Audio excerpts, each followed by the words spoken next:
AFC M23 iri ku musozi wa Rubavu. Sha ibi bintu mwe muri kumva ibintu bishoboka? Ubwo Kiseketi yaryama hariya kuri guvernora cyangwa hariya ihimbi mu birere, hariya mu birere muri AFC iri hara ku musozi wa Rubavu? Ntago bishoboka. Ibi ngibi niba AFC yitonze gufata Uvira, kuko gufata Uvira egare gutangira urugamba ku Burundi. Uko niko gahunda imeze, iyo niyo realite, that's the truth. Niko kuri guhari ku bantu batabisobanukiwe. Niba ntekereza ko ari impamvu batinze kuhafata. Kuko kuhafata bagombaga kureba ingaruka bigomba gutera n'intambara izava ku Burundi, kuko ntabwo buzabyemera. Hanyuma abarundi rero twemere ko bagiye gufata ko bari kuye Uvira. Ahangaha ndahita nemera ko urugamba rwari intambara yongeye guhindura, ishusho y'urugamba yahindutse. Bingi mu byumve neza cyane. Intambara y'urugamba iraba yamaze guhinduka, ntabwo ihingiza kwikira intambara y'akarere. Abarundi baceceka. Ubwo abarundi bari bamaze kuva muri iyi ntambara, bamanika amaboko, bamindinge business zabo, of course bazafunga imipaka gatoya nk'ukuntu bayifunze ku Rwanda, bazafungira AFC imipaka gatoya nk'ukuntu Uganda bwabikoze, ariko end of the day ku nyungu z'abaturage bazahita bafungura imipaka, amasoko agenderane cyangwa bahuza imipaka na AFC. Ese ubu abarundi guhuza imipaka na AFC bazamanza babigireho ibiganiro cyangwa bizagenda bite? Ibintu nakasa mutwe. So ngayo nguko kuvamo kwa Uvira tubitegereje turi benshi, biteye amatsiko, ariko njyewe cyane binteye amatsiko kuko ndibuze kumenya ishusho y'uru rugamba aho ihagaze nuko imeze. So reka dutegereze turebe Uvira iravamo. Ni ikibazo nibaza, ni ikibazo wibaza. Nimara kuva mu salama. Okay, thank you for the message. Abantu muri kunyandikira. Uyu nguyu atiki.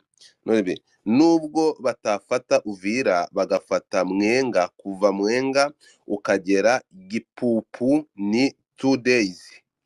Wari walking. Wageze Gipupu Minembwe naho plateau uba uyifite. Ukahakubitira umurundi ukamubabaza. Bavuye ho plateau Uvira yakwikuramo. Okay, bavuye ho plateau Uvira yakwikuramo. So hari aho bagomba kuvamo, kuko niba wumvisha aya majwi nakinnye, ngewe n'amashusho mfite yankanzemo, uburyo umurundi ari gukina marato, ndakubwiza ukuri ntabwo Uvira aza kwigumamo iminota 2. Niba uri kumva hano tega amatwi umva iyi audio. Nasikia mimi naongea na mtu mweko Katogota. Nasema basoda wa Burundi bamoya wako wanavuka Rusizi, wako wanatokea ngamba Marugombo. So uri kumva ko deja niba bari kwambuka Rusizi bavuye za Rugombo, uri kumva ko umurundi gukubitwa coding bari kumukubita. Ariko njye ntabwo ndi kureba kumukubita. After yo kumukubita no kumwambutsa Burundi, what is gonna be next? Iki ngiri cyo mutari kureba nicyo ngiye ndi kwibaza, nicyo ndi kureba. Nyuma yo gukubita umurundi aremera aje Burundi, yicare i Bujumbura, banyuma bahinduka abarundi barinda abarundi. Urukunyumva?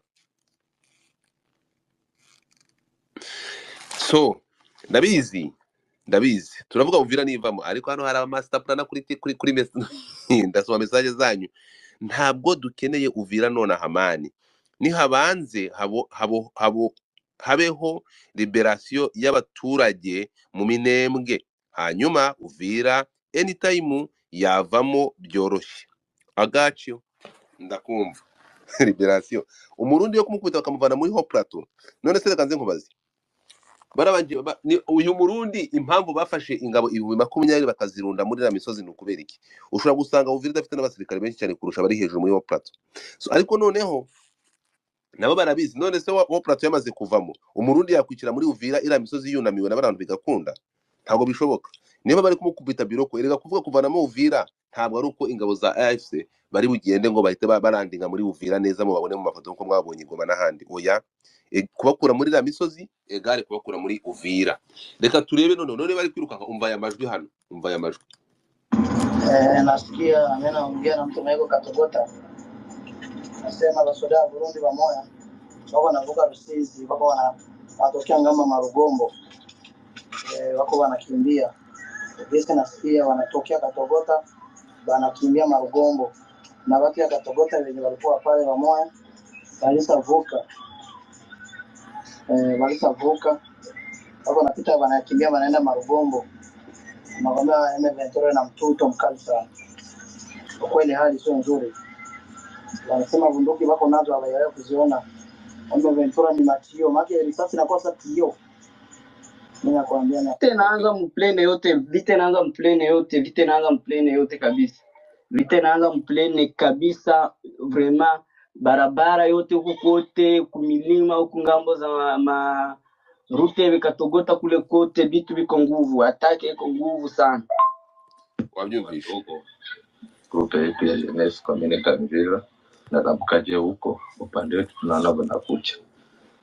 Juste ni kuwajulisha tu kama niko kuvilima Ruarika na saa ya M23 ishakuya kuatake na saa ya wabyumvishe. So ikiriho njyewe ntabwo ndi kubaza kurasaho niba bemeye kwa advancinga bakarasa, ntabwo Murundi yahagarara imbere y'umusirikare wa 23 byo murabizi. Urimo kunyumva? Murabizi ibyo ntabwo bashobora kubahagarara imbere.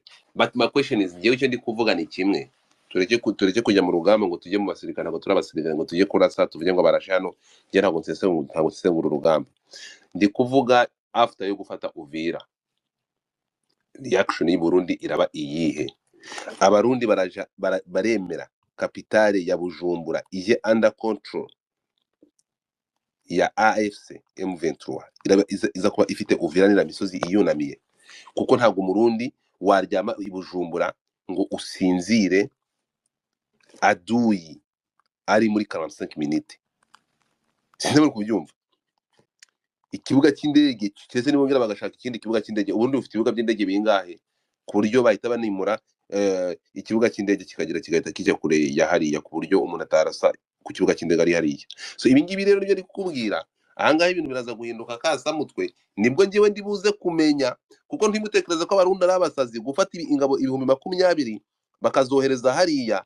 Twe tutekereza ko ari gusapotinga na ni leta ya Kongo. No, harimo no guprotectinga umujyi wabo, hari guprotectinga igihugu cyabo, hari ukurinda igihugu cyabo. Hariya zirangabo 20,000 biri muri Kongo muri la misozi bari hariya mu kugira ngo barinde umujyi wa Bujumbura.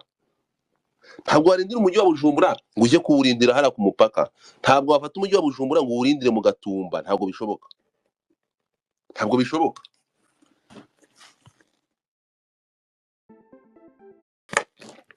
ntabwo bishoboka. Uvira kuvamo n'ira misozi bakayivamo Abarundi muri Haut Plateau, Uburundi bwaba buri mu kaga. Umujyi wa Bujumbura nta kintu cyaba kirimo. Remember, abanzi ba M23 FDLR abaki bose bahungiye i Burundi.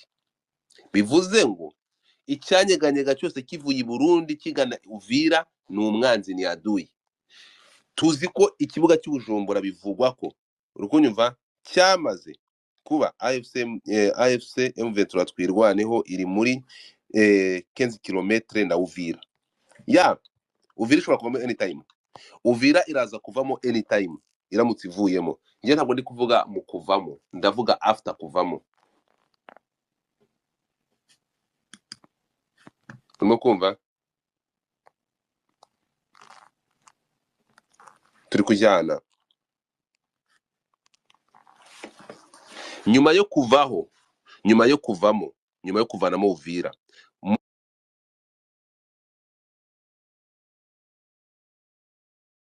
Abarundi abadede baramanika amaboko bayoborwe cyangwa bahabwa amabwiriza y'ikibuga cy'indege na AFC M23. Ko M23 iza kuba ifite access kuki ku kibuga cy'indege cya Bujumbura n'umujyi wa Bujumbura muri rusange. Baramutse bashyize bashobora kugenga imbunda hara hejuru muri misozi Uvira bakayirambika hasi nako Bujumbura. So ahangaha rero niyo mpamvu ndi kukubwira ngo ni mumanze mwitegereze nka impamvu Abarundi bafashe ingabo zabo zose bakazishyira muri hariya. Ariko ntabwo reko nyuma sometimes nimujya munandika uje wandika amaje no gutekereza cyangwa amaje kumva conversation. Uyu nguyu yarambwiye ati ariko AFC ntikeneye gutera Burundi, nibaje iwabo ntawe uzabasangayo. Ibyo ngibyo uri kubivuga nkawe, ariko ntabwo uri bo, turi kumwe, ntabwo ariko bimeze. Wowe niko bimeze kandi niko bimeze. Wowe uri kuvuga nk'umuntu wirwanaho, uvuga nk'umukongomani ukeneye kurenganurwa, ariko Abarundi bose ko babibona. babafata nk'abanzi muri aduyi.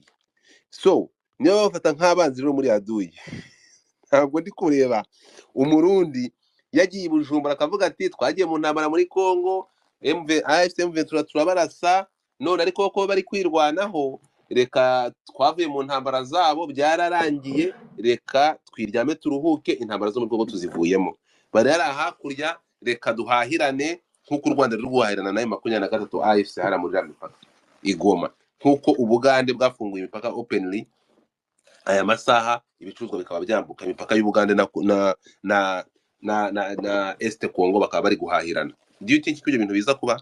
Ndakurahiye, ndakubujije ntabwo ibyo byenda kuba, ntabwo ribuze kuba. Abarundi ibintu ni bibiri, baramanika amaboko, bahindura uruhande, bamanika amaboko, basaba ya AFC imbabazi, bagirana imikoranire, cyangwa se barajya kurindira imipaka yabo aho bari kuyirindira. Ahantu abarundi bari uyu munsi niho bakagombye kuba bari, bitewe n'uruhande bafashe.